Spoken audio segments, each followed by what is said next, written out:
Guess what we're making today slash tomorrow? I'll give you a hint. It's not actually shredded Brussels leaves greens. These are salted egg yolks. I am going to attempt to make one of Robert and ours favorite hybrid Chinese bakery items, which is now, I feel like it's gonna be a lot more popular. It's called Lao Sabao, which technically translates to leaking sand bun. It doesn't sound very appetizing, but it's basically the salted egg yolk plus like a custard sugar filling. And then this version I want to do is a hybrid because it combines the pineapple bun topping on top and then it'll be baked rather than steamed. So it is a huge endeavor. Let me show you the recipe. There's not a recipe out there that I could find that's the baked version of a lao sabao with the pineapple topping. Robert and I had eaten it out at a restaurant and it was amazing. So that's what I'm going to try and do. So I split it up into the different things. So the pineapple bun topping, this is what we need for the inside filling. The bun dough itself starts with a roux. And then there's the rest of the dough, plus an egg wash, and then the assembly. So I've divided it up into days because we're actually going to need to freeze the filling and then make everything else the next day. It's going to be exhausting, but hopefully it will be rewarding. I'm hoping that if I have extra filling that I can just redo, maybe if the dough part doesn't work out, hopefully the filling part will actually turn out. So there's 300 grams of the salted egg yolks. I've got the evaporated milk, powdered sugar, the dry milk powder, and then softened butter. This is the custard powder. The custard powder is something that's used quite often in a lot of the Chinese baked goods. You can see it's kind of got this strange like pinkish hue to it. So we're basically gonna go ahead and steam these egg yolks, get them cooked, and then we're gonna combine everything together to make the filling. Pardon my mess and noise since I have dinner going at the same time. I've got dumps over there and I'm making chicken curry over here. So I've got the water boiling. We are going to put these egg yolks on.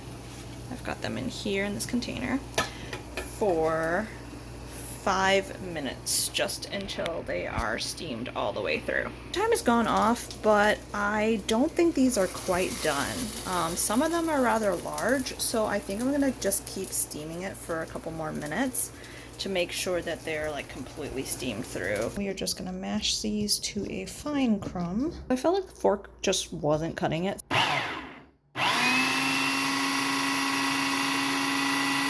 Oh yes, this is a much better texture. The butter. If you haven't had lao sabao before, you should definitely try it. The steamed version is super delicious, but the baked version, if you can find it, is really great. It's hard to describe the flavor of it, I guess. If you've never had salted egg yolk before, you should definitely try that first. See if you like it. If you're not into eggs in general, then you're definitely not gonna like it. But if you're a fan of eggs in all different forms, then you will likely enjoy it. So now we are going to add in the powders. They didn't say to sieve, but I'm gonna go ahead and sieve the custard powder. The milk powder, you can't really sieve. So I'm just gonna put that straight in there. This one.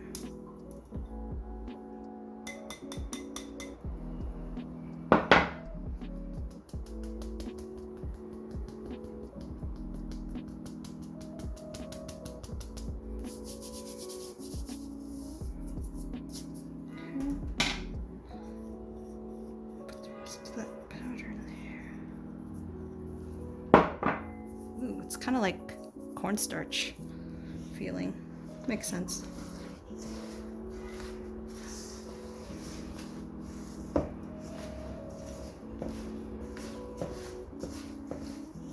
It's so odd to me that it's pink. It smells good though. Actually, yeah. It's got like a, like vanilla custard smell. Salting eggs is a really common thing, so taking the salted egg yolks to make baked goods is one of those things that's like sweet and savory at the same time.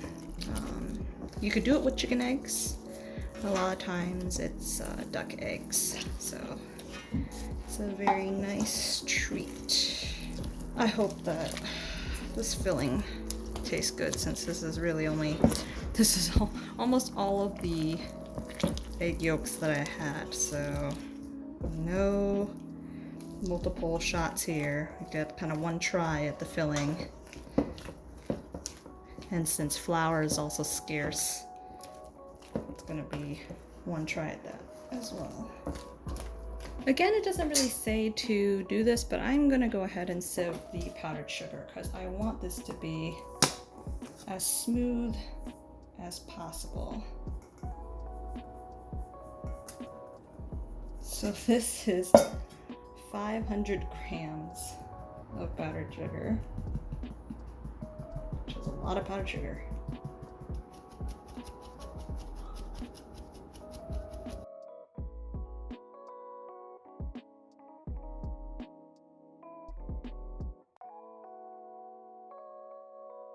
This is actually the perfect color right now. It's so true to what I remember eating, so that's very reassuring.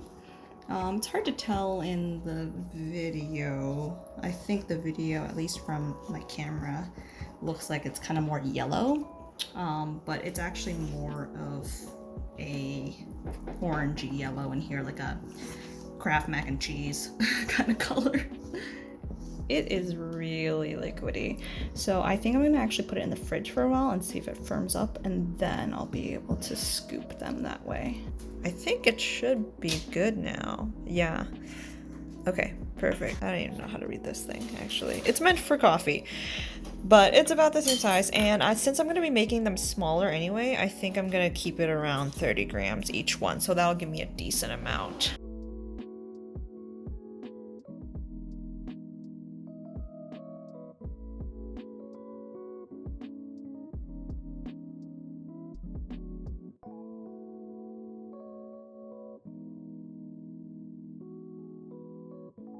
Alright, so that's about half the batter, maybe a little less than half, and I've got 24, so I'm going to go ahead and put these in the freezer. It is the next day. It is nice and rainy out, so lovely day for making buns. I ended up with 2 trays of filling that I put in the freezer. I put a layer of parchment and baking paper to protect the sheets. But mostly I'm concerned about it just like coming off the tray. Let's see. It's really like, it's still soft when you press on it. And when I pluck it up, it's like, okay, you can see. It's like, it's still soft, a little soft, but it's still, yeah. It's still kind of a little soft. It's definitely firm enough that I'll be able to fold it in a bun, but I think this is why it's really good to just like completely freeze it, because clearly even freezing it was, you know, still workable. So I'm gonna put these back in the freezer just to keep them in for a time being. But the other thing too is that the pineapple crust has to fridge for at least an hour, and it's actually better if it has more time. So I'm gonna try to do that as soon as possible, but I don't have the powdered sugar. So I'm gonna wait for one of my friends to come exchange powdered sugar for onion pancakes and things, and then I'll be able to proceed. Pineapple bun topping, so I'm going to measure out here. I need 60 grams of the butter, soft, so start with that.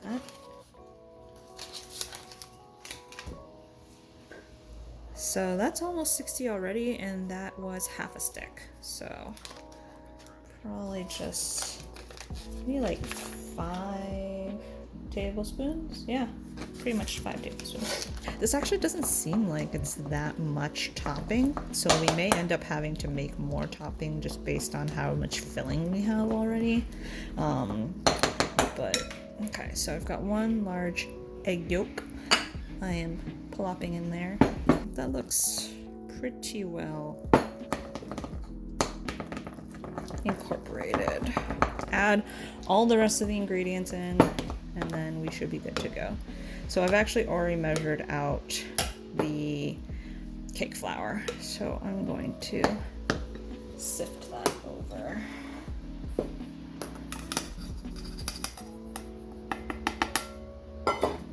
This is 110 grams of cake flour. And then I need sugar. That I have to measure out, because I just got the sugar. Yay! Joanna came and exchanged sugar and all kinds of awesome things. So, this through. I'll just use my hands, whatever. They're clean. 90 grams.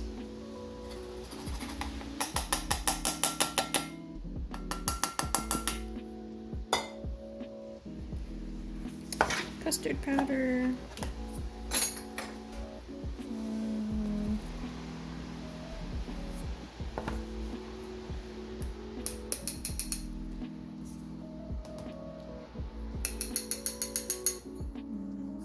I'm not very precise when it comes to measuring that kind of stuff. I probably should spoon and level things, but I very rarely do that. This. I'm just gonna do that. It'll be fine. Baking powder. And a 1/4 teaspoon of baking soda.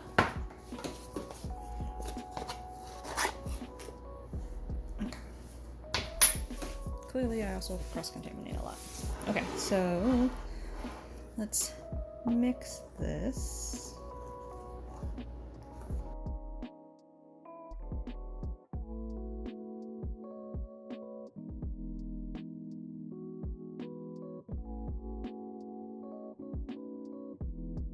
And now you can see it's a really nice pale yellow, squishy dough. So we have to fridge this for at least an hour, and then we'll be flattening it out and rolling it and then cutting out little circles essentially to put on the top. It is really soft, so I can understand why it needs to be fridged. Next bit is kind of interesting. We're gonna make the bun dough, but this is asking us to do the roux in the microwave, which I've never done before. I've done it on the stove, but we're gonna try it. So we've got a microwave-proof bowl here. 75 grams. Close enough. 14 grams of regular AP flour. A little bit more than 14 grams, but I'm sure it'll be fine. And then an 1/8 teaspoon salt.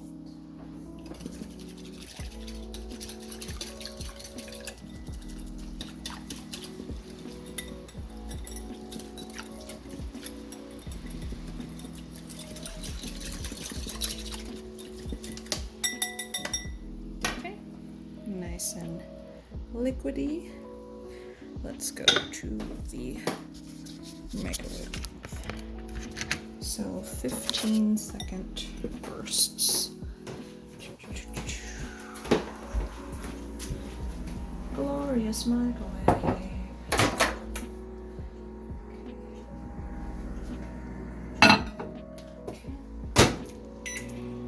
It's a 30-second button, but just monitor it and then whisk in between. Okay, first 15 seconds. Oh, it's already done stuff. That's crazy. I didn't think it would actually work. I don't know why. I didn't think that. Microwaves are great.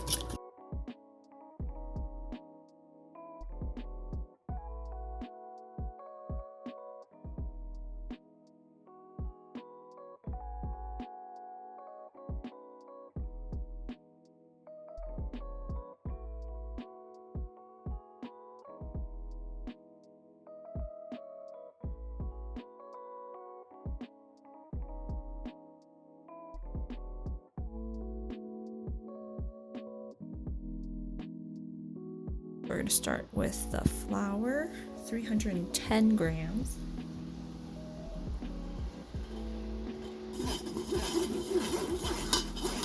One and 0.875 teaspoons of dry active yeast.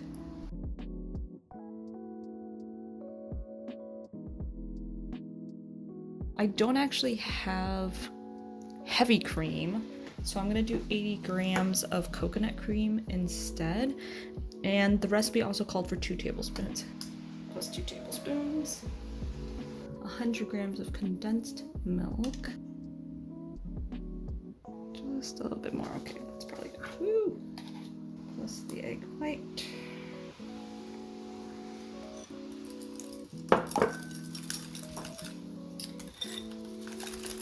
And that way all of our liquid components are in one place.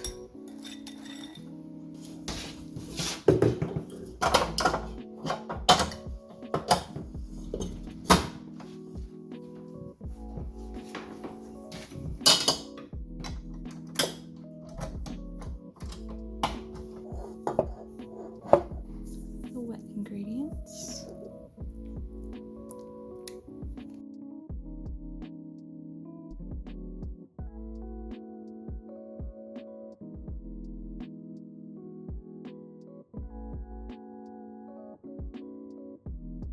We are going to add the butter in batches now. It's going to be 2.5 tablespoons total, and we're going to try to incorporate it in every single time before we add more.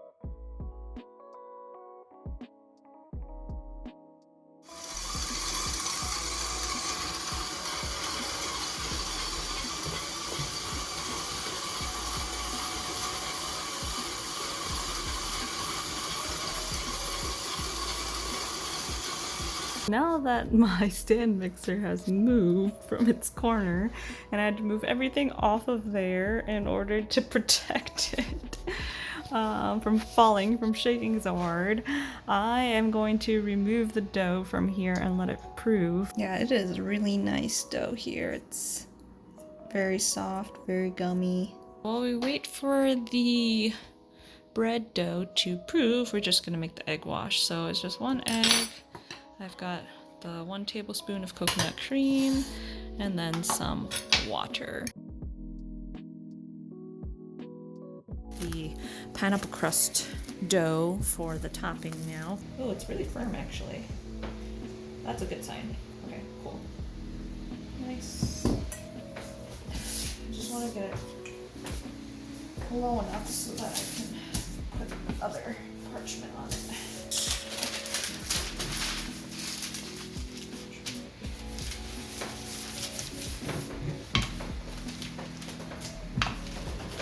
I've rolled it all out and it's definitely too soft to keep working with.